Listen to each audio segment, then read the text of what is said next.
बंगाल में दूसरे फेज का चुनाव क्या अब यूपी पर आ गया है? हर तरफ एक ही चर्चा है, एक ही नाम चल रहा है, अजय पाल शर्मा, अजय पाल शर्मा। कि अगर किसी ने बदमाशी करी तो उनका कायदे से इलाज किया जाएगा। ये जहांगीर के घर वाले भी खड़े हैं, उसको बता देना कायदे से। बीजेपी इनके साथ खुलकर तो टीएमसी अब इनके खिलाफ खड़ी हो गई है। मामला यूपी का है तो अखिलेश भी एक्टिव हो गए। आखिर लेना देना उनका भी है। एक एक अधिकारी की आप जानकारी करना, या उसको लाभ मिला होगा या चुनाव के बाद उसको लाभ मिलेगा। और उन्होंने कहा है कि बंगाल में जितना अन्याय करना चाहते हो अन्याय करो। अब कहानी ये हो गई है कि बीजेपी इसे हिंदू बनाम मुसलमान कर वोटों की फसल काटने की जुगत में है, तो ममता और उनकी पूरी टीम इसे बंगाली बनाम बाहरी बना देना चाहती है। अजय पाल जिस जहांगीर को सबक सिखाने की बात कर रहे हैं, उनका कहना है कि खेल तो तुमने शुरू किया है, खत्म हम करेंगे। খেলা তো ওরা শুরু করেছে, কিন্তু শেষটা আমরা করব। তাই পিকচার अभी बाकी मेरा दोस्त। अजय पाल वाली कहानी में एक बड़ा एंगल ममता बनर्जी के भतीजे अभिषेक बनर्जी का भी है। अजय पाल ने टीएमसी की कमजोर नस पकड़ ली है क्या? जहांगीर खान इस बार पहली दफा फौलता से कैंडिडेट बने हैं। जहांगीर खान अभिषेक के बहुत क्लोज है and he is a organisation man. राजधानी में इसी की करेंगे बात। नमस्कार, मैं हूं Pankaj Jha. Brought to you by Candid and Saluja Gold. Candid dusting powder, 4 skin problems का एक एक्सपर्ट सॉल्यूशन।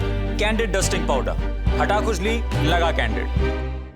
अब से कुछ घंटे बाद बंगाल में 142 सीटों के लिए वोट डाले जाएंगे। ये पूरा फेज टीएमसी का गढ़ माना जाता है। गढ़ इसीलिए मैं कह रहा हूं कि पिछली बार इस पूरे इलाके में बीजेपी को बस 18 सीटें मिली थी, जबकि टीएमसी का ग्राफ 123 सीटों तक पहुंच गया था। मतलब सीधे सीधे देखें तो 100 सीटों का भी अंतर यहां रहा। और कई जिले, खासकर कोलकाता, उत्तर और दक्षिण 24 परगना में तो बीजेपी का खाता तक नहीं खुला था। अब यही टीएमसी की पकड़ उसके लिए राहत की बात है, और गले की फांस भी यही है।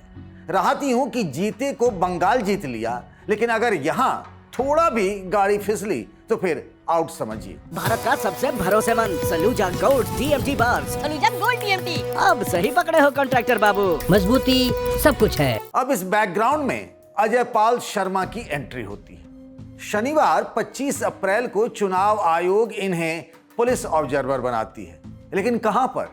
उसी साउथ 24 परगना के इलाके में जहां पिछले कम से कम 2 विधानसभा चुनाव से टीएमसी का एक तरफा स्वीप होता रहा है।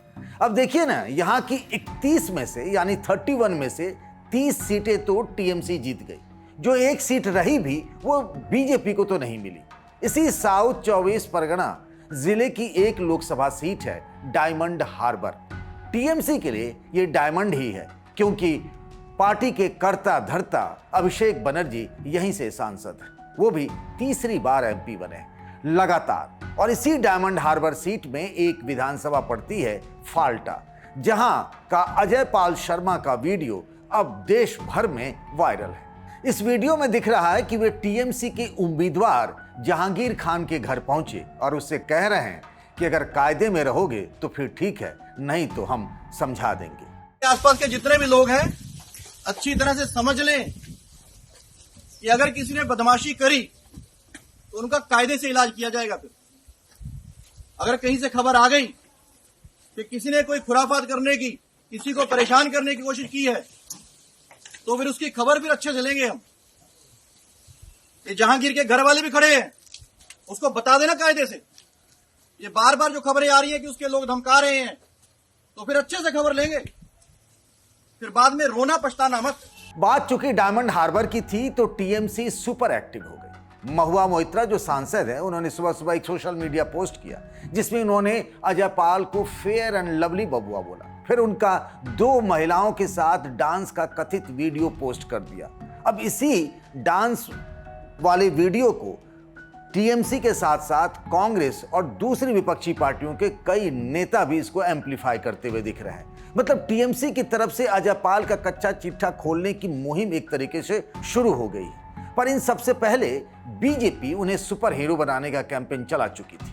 बीजेपी पश्चिम बंगाल के सोशल मीडिया चैनल ने उन्हें सिंघम और एनकाउंटर स्पेशलिस्ट तक बता दिया। लेकिन जिस जहांगीर और अजय पाल के इर्द गिर्द ये पूरा मामला खिंचा गया है और यहां तक आ पहुंचा है, कैसे इनका एक दूसरे से सामना हुआ ये समझ लीजिए। जहांगीर और अजय पाल का मामला ये है, शनिवार को चुनाव आयोग का एक आदेश आता है 11 आईपीएस अधिकारियों को बंगाल में पुलिस ऑब्जर्वर बनाकर भेजने का। इससे पहले 40 पुलिस ऑब्जर्वर पहले से तैनात थे।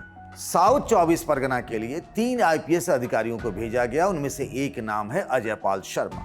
वो रविवार को पहुंचे और रविवार को सीधे सीधे पहुंच गए फाल्टा। अब इस फाल्टा में जो कहानी हुई है उसके पीछे कौन कौन सा एंगल है, इसे बहुत अच्छे से बता रहे हैं इंडिया टुडे मैगजीन में असिस्टेंट एडिटर और कोमय दत्ता मजुमदार। सिर्फ अजय पाल को लेके ही क्यों ये डिस्कशन या फिर ये डिबेट हो रही है, ये कारण ये है कि उनको साउथ 24 परगनास भेजा गया है। उनको ऐसा जगह भेजा गया है जहां पे टीएमसी का गढ़ है, जहां पे अभिषेक बैनर्जी का खुद का गढ़ है।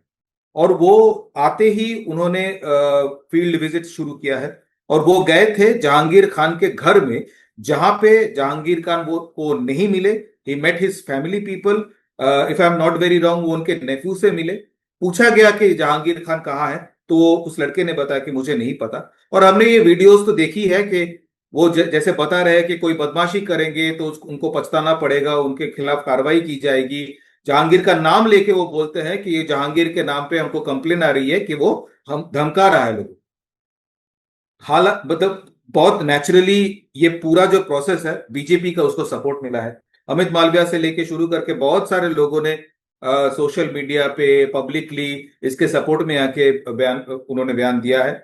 और उनका कहना है कि डायमंड हार्बर और साउथ 24 परगनास में टीएमसी हमेशा से ही रिगिंग करके जीतती हुई आई है और वो रिगिंग करती है ऐसे कैरेक्टर्स के थ्रू, जैसे जहांगीर खान, जैसे आपको याद होगा संदेश खाली का बहुत बड़ा टीएमसी नेता हुआ करता था शाहजहां, जो अभी जेल में है।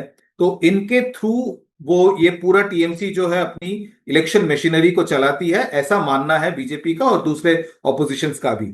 अब वहां पे अजय पाल के जैसे आईपीएस ऑफिसर का जाना और उनका ऐसे पब्लिकली आके टीएमसी के किसी नेता के घर में जाके उनका नाम लेके उनको अवेयर करना, उनको एक प्रकार से धमकी देना, ये पॉलिटिकली बीजेपी यूज करना चाहती है। और वो मानती है वो कि this will help them and their workers gain more confidence. जिस तरह से इस मुद्दे ने दूसरे चरण से पहले चुनाव को एक अलग रंग दे दिया है, मजुमदार इस हवाले से भी इंटरेस्टिंग बातें बताते हैं। फौल्ता जो सीट है वो सीट बहुत इंपॉर्टेंट सीट है, क्योंकि फौल्ता आता है साउथ 24 परगनास जो डिस्ट्रिक्ट है उसमें। और उससे भी बड़ी बात है, फौल्ता आता है डायमंड हार्बर का जो पार्लियामेंट्री कॉन्स्टिट्यूएंसी है, जिसको लोकसभा में अभिषेक बैनर्जी जो तृणमूल कांग्रेस के नेशनल जनरल सेक्रेटरी है और ममता बनर्जी की नेफ्यू है, वो रिप्रेजेंट करते हैं। तो डायमंड हार्बर जो है वो माना जाता है कि अभिषेक का गढ़ है। वो अपने आप में ही अलग एक दुनिया है, जो अभिषेक वहां के रिप्रेजेंटेटिव भी है, वहां का काम भी वो करते हैं, उनको उसको चलाते भी वही है, यही माना जाता है। अब फौल्ता जो है उसमें फौल्ता जहांगीर खान इस बार पहली दफा फौल्ता से कैंडिडेट बने हैं। जहांगीर खान अभिषेक के बहुत क्लोज है and he is a organisation man. वो फौल्ता के पूर्व विधायक नहीं रहे, पहली बार फौल्ता से वो कॉन्टेस्ट कर रहे हैं। क्योंकि ये टीएमसी का गढ़ है साउथ 24 परगनास, क्योंकि ये अभिषेक बैनर्जी का गढ़ है, टीएमसी तो छोड़ने वाली है नहीं। टीएमसी का काउंटर आर्ग्यूमेंट भी आना चालू हो गया है। और मैं आपको बता दूं कि इसमें सिर्फ टीएमसी नहीं, उत्तर प्रदेश के जो समाजवादी पार्टी के जो नेता है, पूरा नेशनली सब उनको जानते हैं, अखिलेश यादव जी पूर्व मुख्यमंत्री है उत्तर प्रदेश के, उनका भी बयान इसमें आया है। वो भी सामने आके टीएमसी के सपोर्ट में आया है। और पूरा ये जो ऑपोजिशन का मतलब बीजेपी के ऑपोजिशन के जो पार्टीज है, सपा हो या टीएमसी हो, उनका कहना है कि ठीक है, ये अच्छे पुलिस ऑफिसर है, वो आए हैं पुलिस ऑफिसर बन के अपना काम करे, लेकिन टीएमसी वालों को धमकाने की कोशिश ना करे। तो जो पूरा माहौल है अजय पाल के आने में, उनकी नियुक्ति में, ये सब एक पॉलिटिकल मामला बन चुका है। क्योंकि मैंने जैसे आपको कहा कि इलाका जो है वो फलता है, वो डायमंड हार्बर है, वो साउथ 24 परगनास है, और यहाँ पे टीएमसी अपने ऊपर आई कोई भी अटैक का वो मुंह तोड़ जवाब देने की कोशिश करेगी। और टीएमसी ऐसा भी कहती है इलेक्शन कमीशन को, वो बायस्ड क्यों कहती है, क्योंकि उनका एक एलिगेशन था कि एक ऑब्जर्वर बीजेपी के एक कैंडिडेट के साथ मिलके एक होटल में, डायमंड हार्बर इलाका के एक होटल में उन्होंने मतलब गुप्त मीटिंग किया, और जब उन्होंने ये ईसीआई को बताया तो ईसीआई ने कोई एक्शन नहीं लिया, इसीलिए उनको कोर्ट जाना पड़ा और कोर्ट से वो ऑर्डर लेके आए। तो इसीलिए ईसीआई को बायस्ड कहती है, क्योंकि जब एक ही जिला में हुई दोनों घटना का वो दोनों अलग अलग आंख से ईसीआई देख रही है, ऐसा टीएमसी का कहना है। तो क्या अजयपाल शर्मा की तरफ से छेड़ा गया ये शगुफा पश्चिम बंगाल चुनाव में ममता की कहानी बिगाड़ेगी, या फिर बीजेपी पर ही ये दांव भारी पड़ेगा? इसके पीछे के दो एंगल हैं जिन पर चर्चा करना जरूरी है। बीजेपी की तरफ से कोशिश ये हो रही है कि इस पूरे मामले को हिंदू बनाम मुसलमान बता दिया जाए, क्योंकि टीएमसी के जो उम्मीदवार हैं जहांगीर, जो अभिषेक बनर्जी के बहुत करीबी माने जाते हैं, तो एक तरीके से पोलराइज हो जाए मामला, क्योंकि दूसरे फेज का चुनाव बीजेपी के लिए एक तरीके से कमजोर कड़ी है। इन इलाकों में बीजेपी शुरुआत से ही कमजोर रही है। अगर यहां ये अच्छे से जीत जाती है तो फिर बीजेपी के लिए रास्ता सत्ता का आसान हो सकता है। इसीलिए टीएमसी इस पूरे मामले को दूसरे तरीके से देख रही है। वो इसको इस हिसाब से सोशल मीडिया में वायरल कर रही है कि कैसे बाहरी लोग जो हिंदी बोलने वाले हैं वो बंगाल की अस्मिता को बर्बाद करना चाहते हैं। और इसी टर्फ पर ममता बनर्जी ने बीते विधानसभा चुनाव में बीजेपी को करारी हार दी थी। तो आपको क्या लगता है, दांव किसका चलेगा, बीजेपी वाला या फिर टीएमसी का? फायदा ममता का है या फिर बीजेपी का? बताइएगा कमेंट बॉक्स में। राजधानी में आज के लिए बस इतना ही। इस वीडियो को बनाया हमारे साथी शुभम ने। बाकी खबरों के लिए बने रहिए द लल्लन टॉप के साथ।